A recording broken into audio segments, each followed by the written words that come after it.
Hi, where are you watching from? Drop your city and country in the comments. The acoustic environment inside the subterranean turbine vault of Geothermal Node 09 was a high-frequency, ear-splitting scream. Situated exactly 3 kilometers beneath the volcanic basalt sheets of the Southern Power Cluster, the monolithic granite hull felt like a high-pressure tomb carved into the crust of the earth. The air was dry, scorching hot, and heavily laden with the bitter scent of volcanic sulfur, burnt synthetic seal lubricants, and the dead iron smell of overheated stator windings. Every 11 seconds, the automated multi-stage steam injectors cycled with a sharp, hydraulic thud shriek that rattled the thick steel observation catwalks. A constant reminder of the superheated, supercritical steam held back only by precision-machined alloy casing walls and aging structural isolation valves. Nathaniel Vance stood on the vibrating lower gallery floor plates, his hand in a heavy, heat-resistant leather glove resting against the unpainted steel casing of high-pressure steam turbine number 4. At 88 years old, Nathaniel was a stubborn, unyielding bedrock anomaly within the cloud-managed energy network of thermal grid logistics. He wore his classic canvas field jacket, its stiff fabric so encrusted with mineral scales, turbine oil, and volcanic dust that it possessed its own structural posture. Behind him, the sleek, weatherproof console of the GridCloud OS platform blinked with a continuous, cold purple light, streaming optimized megawatt yield metrics directly to the capital city. Nathaniel ignored the screen. His eyes were locked on an old, physical-mechanical differential expansion gauge tapped directly into the rotor casing. The steel dial needle was vibrating within a microscopic 3 mm warning arc, a high-frequency mechanical shudder that the cloud's automated software completely smoothed out as routine baseline thermal resonance. To the corporate efficiency planners analyzing the facility from their air-conditioned office complexes in the metropolis, Node 09 was a masterclass in clean energy optimization. To hit the aggressive midsummer regional peak demand bonuses, Marcus Vance, the 26-year-old director of autonomous thermal vectors, whose rapid corporate rise rested on cloud-managed thermodynamics scheduling models, had deployed a global firmware update to the deep well fluid injection pumps. With a single command executed from his remote desktop, Marcus had accelerated the subsurface water injection velocity by 50%, completely bypassing the mandatory thermal equilibrium soak times designed to prevent flash steam shocks in the deep granite fracture lines. On Marcus's centralized dashboard, the entire energy sector glowed in a perfect, triumphant indigo, displaying a record-breaking power generation baseline. Nathaniel, however, did not need a digital interface to know that the main geothermal loop was reaching its volumetric expansion threshold. He could hear it in the dry, metallic snapping sounds echoing deep from the interior of the high-pressure manifold, the unmistakable acoustic warning of thermal stress cracking tearing through the alloy linings. The accelerated water injection schedule was forcing cold fluid into the 500-degree volcanic rock face far too fast, causing sudden, explosive flash boiling that sent violent kinetopressure pulses back up the extraction wells. The cloud-based digital pressure transducers, calibrated exclusively for smooth linear flow profiles, remained completely blind to the high-frequency fluid hammers, reporting high operational efficiency, while the primary steam header of the entire 3-kilometer loop was actively losing its structural integrity under 800 atmospheres of superheated geothermal pressure. The heavy, heat-insulated steel blast door connecting the turbine gallery to the deep elevator shaft slammed open with a loud metallic bang, admitting Marcus Vance into the vault. He was dressed in immaculate, neon-purple accented corporate field wear, his spotless white thermal boots and lightweight carbon safety gear looking completely out of place against the grease-splattered and sulfur-stained environment of the lower turbine deck. He held a custom, transparent glass field tablet that cast an aggressive blue glow over his sharp, impatient features. "Nathaniel," Marcus shouted, his voice tight with administrative frustration as he tried to project over the deafening, echoing roar of the steam turbines. The Central Energy Dispatch has flagged Node 09 as a critical network gridlock. Your manual mechanical lockout on the primary superheated steam header has halted the automated throttle sequence across 4 separate generation tiers. We have 3 regional cities entering peak demand pricing, and the company is eating thousands of dollars in fine penalties for every 10 minutes of delay. Release the manual lockout and clear the digital distribution manifest right now. Nathaniel didn't remove his glove from the turbine housing. He used a small steel wire brush to clean a thick layer of white silica scale from the exposed valve stem of the mechanical expansion gauge, pointing down into the dark condensation pit. The steam header along the primary injection line has passed its critical thermodynamic limit. Marcus, your high-speed pumping profile is forcing cold water into the deep magmatic fractures far too fast. The granite strata is fracturing unevenly, and the internal steam fraction density is spiking. You don't have a stable geothermal loop. You have an unmonitored subsurface bomb. If you force wave 8 into this sector without dropping the injection rate and opening the low-pressure bypass vent, the kinetic shock wave will snap the manifold bolts and turn this entire 3-kilometer facility into a boiling volcanic geyser. Marcus let out a short, highly contemptuous laugh, tapping his glass screen aggressively to display a real-time thermal fluid simulation. Look at the grid cloud analytics, old man. We are running a live, multi-layer thermodynamic simulation that samples water velocity, steam expansion, and casing stress every millisecond. The structural safety index is holding completely steady at a stable 1.9 margin. The optimization software automatically modulates the governor valves to absorb minor pressure pulses. What you're experiencing down here is just standard mechanical vibration from an old system running at peak economic efficiency. This corporation didn't invest $90 million in autonomous thermal robotics to have its highest margin generation run blocked by an old station hand who's afraid of hot steam. Marcus stepped closer, his boots crunching on the dry sulfur dust as he lowered his voice into a cold, clinical threat. Let's be completely clear about where you stand, Nathaniel. Your technical field variance is being permanently archived at the end of this shift. If that manifest isn't verified and the header grid unlocked within 3 minutes, I am submitting an immediate emergency report for corporate sabotage and operational defiance to executive HR. I will personally terminate your senior medical coverage before midnight, cancel your housing allotment in the terminal settlement, and ensure you spend your remaining years sitting in the industrial dust of the outer rail slums. Sign the clearance, or get out of my facility forever.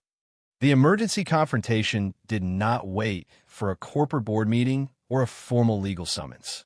It erupted exactly 90 seconds after Marcus utilized his administrative master key to bypass Nathaniel's localized lock and force the central SCADA system to execute the Wave 8 thermal injection profile. Out in the vast, rock-carved chasm of the lower pump bay, the synchronized whine of 4 massive high-velocity injection pumps began to echo through the basalt walls, their automated controls driving thousands of gallons of high-pressure water down into the deep, glowing magmatic fissures. Nathaniel didn't argue or attempt to struggle for the console. He reached over and flipped a heavy mechanical toggle on his local diagnostic panel, switching the main display wall from the stylized grid cloud wireframe model to a raw, unedited acoustic emission line feed connected directly to the internal manifold casings of Tier 4. On Marcus's transparent tablet, the digital grid icons continued to pulse smoothly, indicating a flawless, optimized flow of geothermal energy through the sector. Watch the internal steam fraction density across the primary header assembly, Nathaniel said, his voice entirely calm, steady as iron. On the raw analog line graph, the density curve wasn't holding steady. It rose in a vertical, jagged crimson spike. The superheated water, flash boiling instantly under the immense force of the automated override, had completely transformed into a high-density, supercritical steam block. The fluid had reached its zero compressibility point under the immense thermal stress. Within seconds, The pristine corporate interface on Marcus's tablet began to violently glitch. The clean indigo dashboard fractured into a chaotic wall of amber and crimson warning blocks as a massive, destructive kinetic shockwave, the physical fluid hammer effect of 500-degree steam hitting a closed valve, came rushing through the piping. It's just a temporary sensor lag. The cloud routing protocol will automatically reroute the steam vectors to the secondary condenser arrays. Marcus stammered, his fingers sliding uselessly across the frozen touch interface as the terminal began generating a frantic stream of low-level system faults. Header bolt failure, valve array disconnect, critical thermodynamic rupture. The software can't reroute a volcanic expansion. Marcus, when the primary manifold flange has already sheared its bolts right off the rock face, Nathaniel stated calmly, pointing a heavy glove toward the shaking concrete observation port behind them. Out in the dark turbine room, the sound of the machine completely changed. The deep, low-frequency hum was suddenly replaced by a sharp, deafening roar of escaping supercritical steam as the main header of high-pressure turbine 4 failed structurally. Under the immense thermodynamic force of 800 atmospheres, the massive steel pipes split open like paper. The superheated steam cloud expanded out of control, its primary edge striking the line of automated turbine enclosures with an impact that melted the heavy composite frames into scrap metal, tilting the massive machines violently against the gallery floor and instantly shorting out the entire basin's automated electrical grid. Marcus stood paralyzed in the choking, sulfurous mist of the leaking bunker, his transparent tablet shattered and covered in white silica grit, its screen completely dead. The grid cloud platform was totally unresponsive, blinded by the physical destruction of the primary pressure sensors, leaving the energy logistics network completely unable to safely halt the remaining automated pumps that were still driving high-pressure water down into the fracturing core of the mountain. The system is completely dark. I can't reach the upper safety gates, Marcus whispered, his face pale with terror under the sweat and sulfur dust, his hands shaking violently as the emergency sirens began to wail through the concrete vault. The master server won't accept the emergency shutdown sequence from an unverified terminal. The server isn't listening because the physical data trunks were severed when the main steam pipe exploded through the concrete cable galleries. Marcus, Nathaniel said calmly. He stepped through the drifting white steam, reached beneath his grease-stained oak desk, and pulled out a heavy yellow protective container that was bolted directly to the deep structural steel of the floor.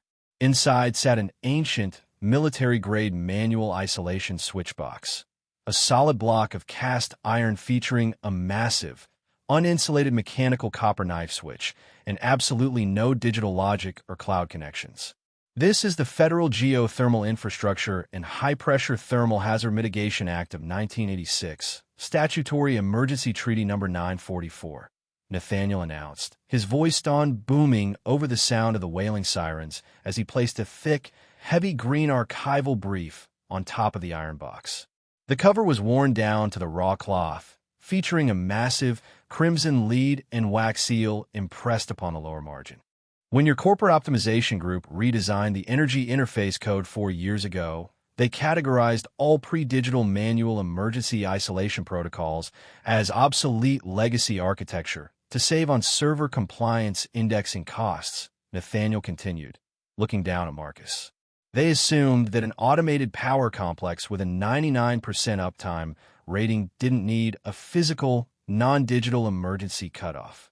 Nathaniel grasped the massive wooden handle of the copper knife switch. But this treaty contains an unappealable, non-expiring federal safety mandate.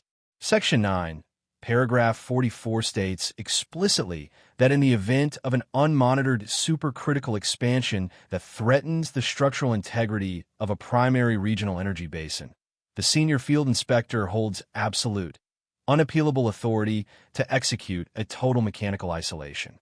I am pulling the knife switch. Marcus, I am throwing the high-voltage physical shunts. The upper injection pumps are dropping to absolute physical stop positions. The deep well lines are locked out. And under federal law, because this catastrophic failure was caused by the deliberate bypassing of physical thermodynamic restrictions, all operating and extraction licenses for thermal grid logistics within this entire basin are immediately frozen pending a full forensic excavation by government engineers. He slammed the massive wooden handle down into the grounding blocks. A bright, blinding flash of green electrical arc lit up the concrete gallery as the main power feed to the entire facility's automated grid was physically shorted out and disconnected. The roaring mechanical scream of the escaping steam died down into a low, deep hiss, leaving only the sound of hot condensation dripping slowly from the shattered ceiling into the darkness below. 6 months later, the hypermodern, high-velocity administrative offices of thermal grid logistics had been completely dismantled, their slick glass desks and glowing holographic displays sold off at asset liquidation auctions. The corporation, entirely unable to honor its regional energy contracts due to the indefinite, legally mandated freezing of its geothermal infrastructure, had collapsed into a swift, devastating bankruptcy. The comprehensive federal safety investigation triggered by Nathaniel's physical treaty had exposed a widespread corporate policy of intentionally deleting thermal stress and fluid hammer warnings from the cloud logs to meet quarterly margins, resulting in severe criminal indictments for the executive board and the permanent revocation of the company's regional operating certificates.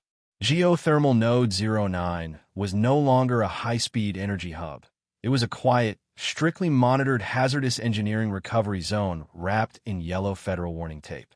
The massive turbine lines on the upper decks were silent on their pads, and the deep extraction manifold were being slowly, meticulously bored out with heavy diamond drills under the watchful eye of federal engineers to physically clear the shattered steel valves.